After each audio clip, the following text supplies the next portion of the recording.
Bencana alam terjadi di seluruh dunia, tentunya melibatkan kita yang ada di Indonesia. Negara-negara seperti Indonesia, Jepang, dan Amerika Serikat dikenal sebagai negara yang setiap tahunnya menghadapi bencana alam yang tidak hanya merusak harta benda, tetapi juga merenggut ribuan nyawa. Sebuah bencana otomatis akan terlihat sebagai konteks yang negatif. Sebut saja musibah, hanya keburukan yang bisa terbayang di mata. Kenyataannya, meskipun kita dihadapkan pada peristiwa buruk akibat bencana alam, banyak aspek tertentu yang membaik akibat peristiwa itu. Check this out.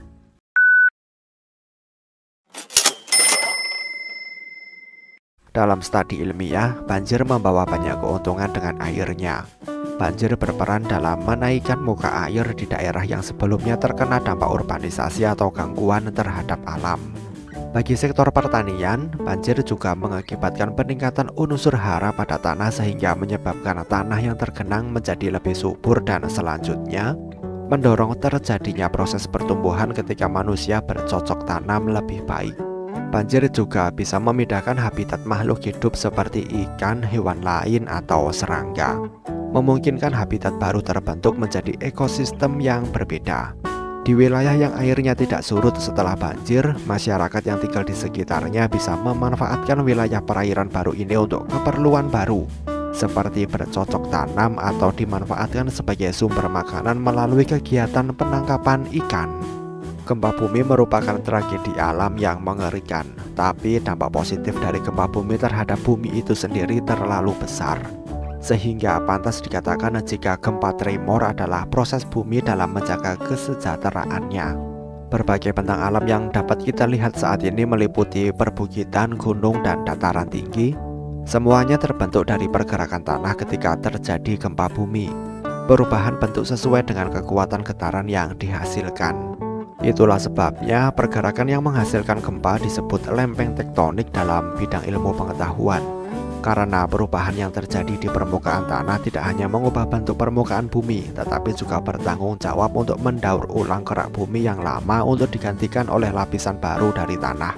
Mineral yang kita gunakan dalam kehidupan kita sehari-hari seperti emas, minyak bumi, dan sebagainya juga terakumulasi ketika terjadi gempa, sehingga memudahkan manusia untuk mencari dan memperolehnya.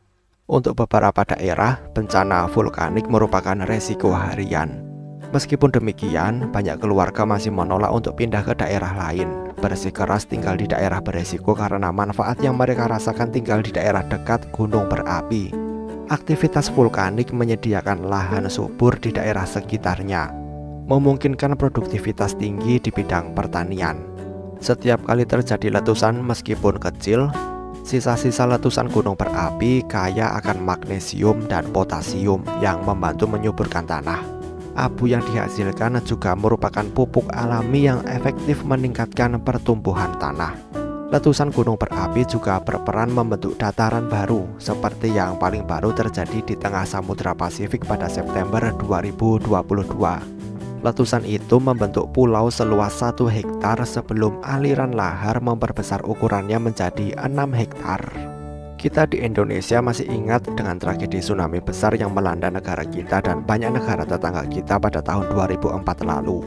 Melihat kerusakannya, pasti sulit bagi kita untuk berpikir apa manfaat utama dari tsunami. Tsunami berkaitan dengan gempa bumi, sehingga keduanya memiliki fungsi yang saling berkaitan. Jika gempa bumi membentuk permukaan bumi, tsunami adalah mekanisme yang mengangkut dan membawa nutrisi dan organisme dari laut ke permukaan bumi yang menyehatkan ekosistem alami dan memperkenalkan organisme baru ke dalam kehidupan kita.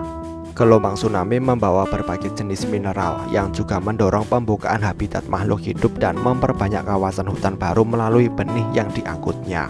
Seperti halnya gunung berapi, tsunami juga memiliki kemampuan untuk membentuk dataran baru melalui pasir yang dibawanya atau juga bisa mengubah bentuk bumi dari satu bentuk ke bentuk yang berbeda. Berada dalam situasi badai adalah pengalaman yang menakutkan bagi siapapun. Angin kencang dan hujan deras yang hadir cukup menyadarkan kita betapa kecilnya daya manusia kita jika dibandingkan dengan kemampuan bencana alam. Di balik badai yang hadir pasti ada manfaatnya. Badai adalah mekanisme utama bumi untuk menyeimbangkan penyebaran panas ke seluruh permukaannya akibat perputaran bumi yang orientasinya sedikit miring. Di tengah garis ekuator bumi akan terjadi konsentrasi radiasi matahari yang diterima dari matahari, diberi label sebagai proses insolasi. Proses ini berperan dalam meningkatkan suhu permukaan air di laut yang memungkinkan proses penguapan dan siklus air berjalan. Panas yang dihasilkan dari proses ini disebut panas ekuator, membutuhkan mekanisme untuk memindahkannya agar distribusi panas ini merata dan tidak hanya terkonsentrasi di sepanjang garis ekuator. Untuk menyebarkan energi ini, pergerakan energi radiasi akan mulai bereaksi dengan permukaan bumi dan air, menghasilkan awan badai yang menumpuk di ekuator. Hujan yang dibawa oleh badai ini mampu meningkatkan curah hujan di daerah yang semakin kering ketika terjadi perbedaan tekanan udara. Badai yang hadir juga mengangkut mineral seperti tanah dan nutrisi untuk memulihkan tanah yang tandus. Sama seperti bencana sebelumnya, badai juga membawa benih dan mikroorganisme, mendorong pembukaan kawasan habitat baru dan penghijauan di kawasan yang membutuhkan.